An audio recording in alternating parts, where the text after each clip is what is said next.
Mr. Schultz said to me that he thought it was a worthy goal to become financially independent for three major reasons. First, with money no longer a time-consuming consideration, I could then begin devoting heavy time to all the other dimensions of my life. Second, he suggested I become financially independent because it would tremendously increase my ability to help others. Only from positions of strength, including financial strength, can we help someone else. Finally, and most important, he said, I believe it is worthwhile to become financially independent for the sake of developing the person you must become to achieve that goal. What a major secret he taught me. Set a goal to entice you to become the person it takes to achieve it. Reaching the goal is the lesser value. The primary value lies in the person you become by reaching it. You see, it's not the $1 million that's most important. It's what you must do and become in order to be a millionaire. We're all aware that many people feel that we must be careful of focusing on money or affluence or abundance. That in it, or in the pursuit of it, there is danger. We often hear quoted from the Bible, the love of money is the root of all evil. And I do agree. If you make money your love, and you pursue affluence to the exclusion of, or at the expense of, other values of life, you have lost, not won. However, let us consider this question. If you could do better, should you? That's not a bad question. In the time allotted to labor, in the time given to economics, care for family, success, achievement, productivity, the creation of value, the development of skills and creativity, if you could do better, should you? I think that one of the greatest satisfactions of living life to the fullest is doing the best you can with whatever you have. Doing less than your best has ways of eroding the psyche. We seem to be creatures of enterprise. Surely it is the reason for the seasons. The soil and the sun and the rain and the seed all say, what can you do with us?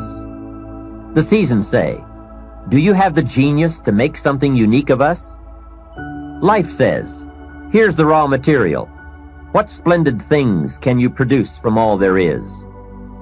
So, go for high productivity, the full employment of your genius, the full development of your potential in all areas of your life, including earning money. That is the essence of life.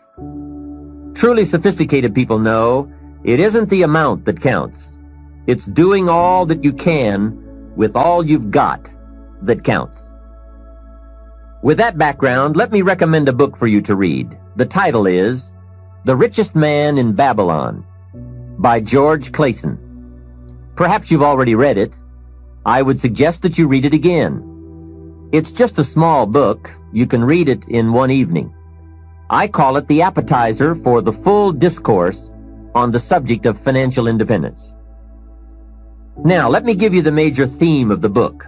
The major theme is that what you do with what you have is more important than what you have. What you do with what you get is more important than what you get. What we do with what we have says so much about us. It reveals our philosophy of life, our attitude, what we know, and what we think, and the makeup of our character. It is a reflection of what is going on inside of our head and within our value system and decision-making process. It also reveals our ability to weigh and to perceive.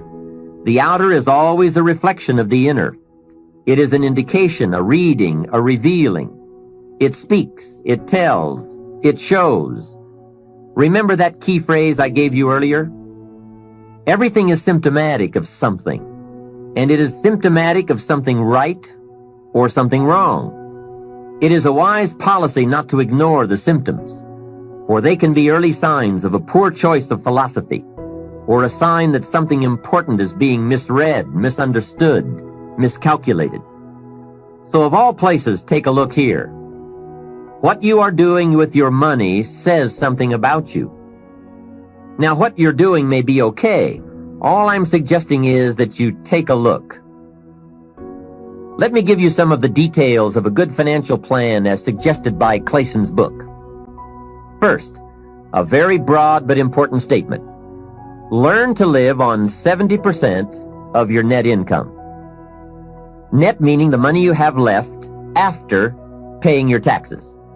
Learn to live on 70%. The reason it's 70 is because you're going to be doing some very special things with the 30%. So what's left, 70%, is yours to spend. Now let's talk about the all-important subject of how you allocate the 30%. I remember one day saying to Mr. Schoaf, if I had more money, I would have a better plan. He said to me, Mr. Rohn, I would suggest that if you had a better plan, you would have more money. So it's not the amount that counts, it's the plan that counts. It's not what you allocate, it's how you allocate it. Here's the first part of the allocation process.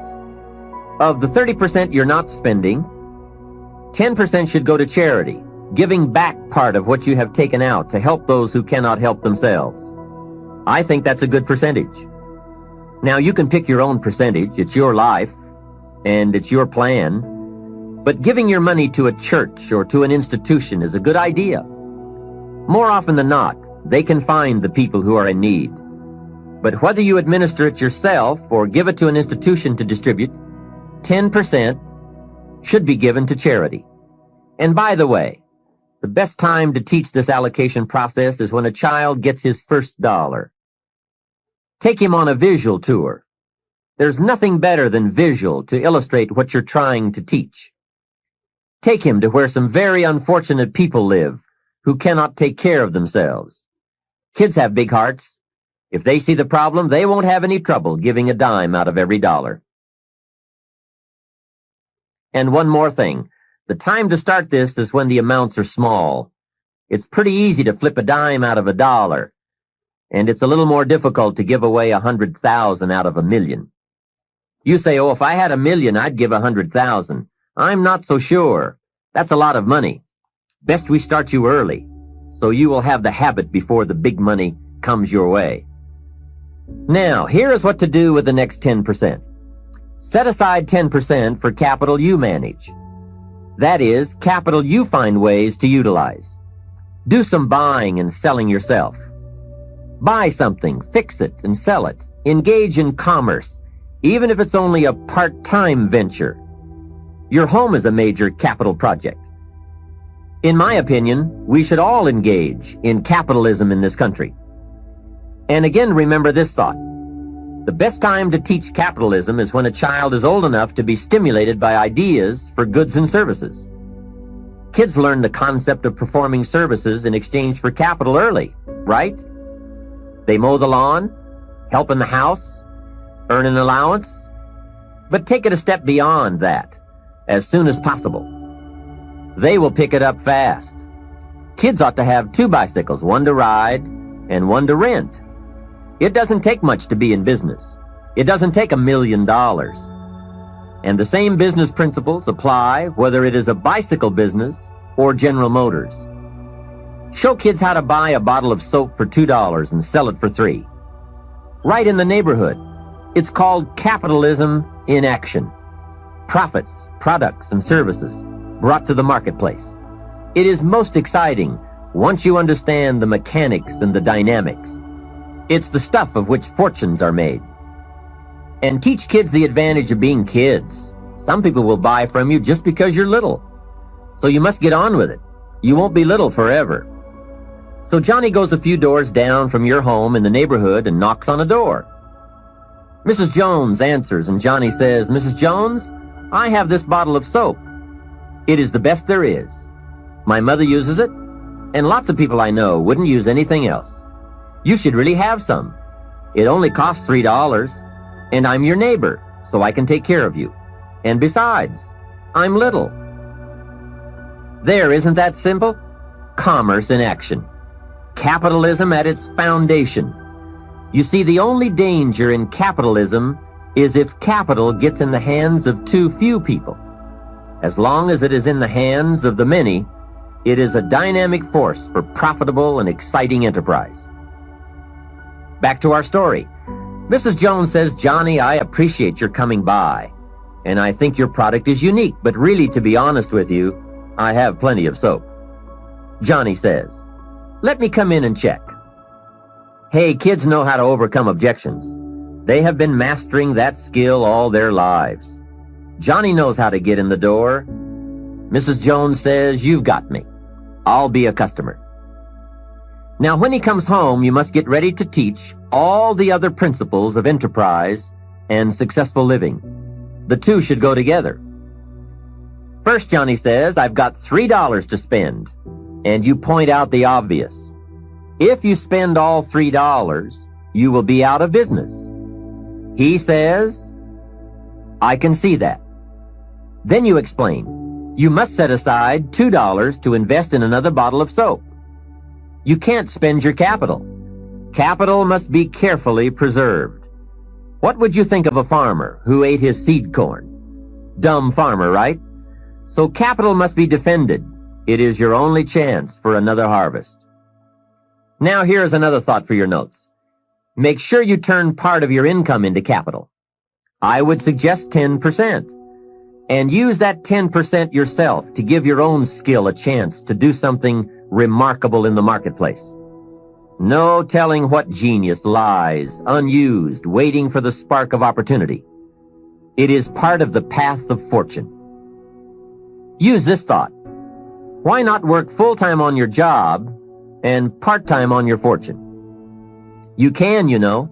It's up to you. And you can't believe the feelings every day when you can honestly say, "I'm working to become wealthy. I'm not just working to pay my bills." It makes a different kind of day. You will find it hard to go to bed at night and exciting to get out of bed in the morning.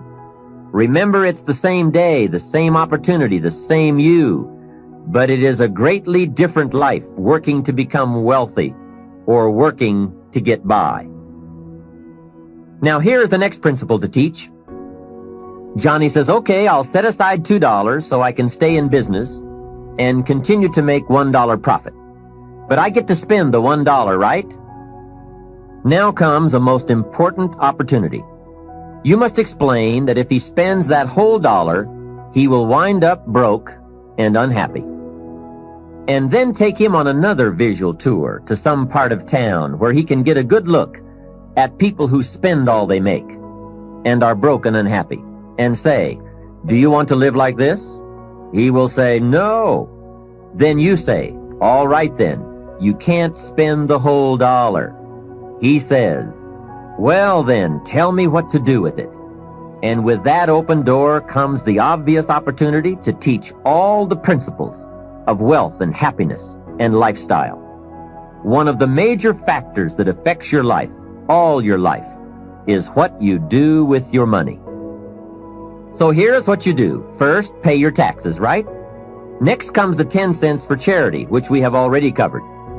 Johnny says, "Oh yes, here is a dime for those who cannot help themselves. Now I can spend the rest." Answer, no. You will wind up broke and unhappy. He says, "Okay, what now?" And now comes another major life lesson. The next 10 cents out of every dollar of wages or profit is for the increase of capital you manage. Set aside 10 cents out of every dollar profit so that someday you can buy 2 bottles of soap instead of 1. I'm sure Johnny will catch on to that one right away. He says, "Of course. If you buy 2 bottles instead of 1, you save yourself a trip." How clever. And the next point you teach is that some companies will sell you 2 bottles cheaper than if you buy just 1 bottle at a time. They sell you 1 bottle for $2 and 2 bottles for $3.80. Johnny says, "Wow, then when I sell it, I can make even more money." How clever. It's true, everybody benefits from the increase of capital. The company gets to sell 2 bottles at one time. You save a trip and some costs, and you can keep some of the saving or pass along some of it to Mrs. Jones, your customer. Let's review so far. First, pay taxes. Next, 10 cents for charity, and 10 cents for capital you manage, and for the increase of that capital out of every dollar of wages or profits. Now, here's the third 10 cents from every dollar, and that is capital you provide. Take 10 cents out of every dollar and put it in a financial institution. And now we have come to a major benefit for all of us if you bring this 10% of your earnings to the marketplace. You see, some projects in our society need more capital than one person can provide. So we have a system whereby all of us can loan or invest our money in capital provided, so that large businesses can be built to provide more jobs and products and service and help create an even more dynamic society. So 10 cents out of every dollar should go into a savings account. I really prefer to call it an investment account because, and kids will love this, they pay you for the use of your money. You can get back the money you loaned, and you will have more profit from what you are paid for the use of your money. And be sure that you teach this, that if kids start this program from whatever they earn on a job, or in engaging in enterprise, or both, while they are in their teens, by the time they are 40, they will be wealthy enough to be able to do what they want to do the rest of their lives, instead of all their lives doing what they have to do. Now, from your teenage years, it could take a much shorter period of time to become financially independent, depending on what ideas and opportunities you take advantage of. A 10-year-old takes $1, searches around the community and finds a broken, abandoned wagon, pays $1 for it, brings it home, cleans it up, sands off the rust, paints it till it's shiny and new, straightens out the wheel, and sells the like-new wagon for $11. You ask, does a 10-year-old deserve $10 profit? And the answer is, of course. Society now has a mended wagon. And that's what it's all about. Find something and leave it better than you found it. Create a value. Build an equity. It's how we build this most dynamic society called America. Just try it. Just try it. You can always go back to the old way. But if you just try it, I predict you will be so excited about your new commitment and discipline for wealth that you will never turn back. What we're seeing here is that wealth is a matter of allocation, not opportunity, especially in this country. There are subtleties on both sides of any issue of health and sickness, the issues of success and failure. It is the subtleties that determine the direction and the destination. The major reason it is so subtle is because what you do in a single day or a single week or month doesn't seem to matter that much. But remember, as we said earlier, everything matters. Everything weighs something. Sophisticated people never say, it doesn't matter. If you spend or invest $5 today, it doesn't seem to matter much either way. You seem to be no richer or poorer at the end of the day. But it does make all the difference in the world as you save $5 every day, and the days accumulate into weeks and into months and into years. You see, it's the accumulated total of the allocation of each day that makes all the difference in the world, whether you become rich or poor, healthy or ill, successful or mediocre. Now back to Johnny. He is going to ask about his investment account where he's putting 10 cents out of every dollar. What kind of interest do they pay kids? So you give him the blockbuster, same as adults. That will be almost unbelievable. At last he can be treated like an adult, getting that adult interest when you're only a kid. And one added note, just by working this part of the financial independence plan alone, by putting aside less than $200 a month, will make you a millionaire in 30 years. Remember, it's called the subtlety of wealth or poverty. What you do in one day doesn't seem to matter. But as all sophisticated kids and adults know, it is the accumulated days of proper allocation of your money that makes you wealthy. It is using the ideas we're discussing, coupled with the passing of a little time, that creates fortunes.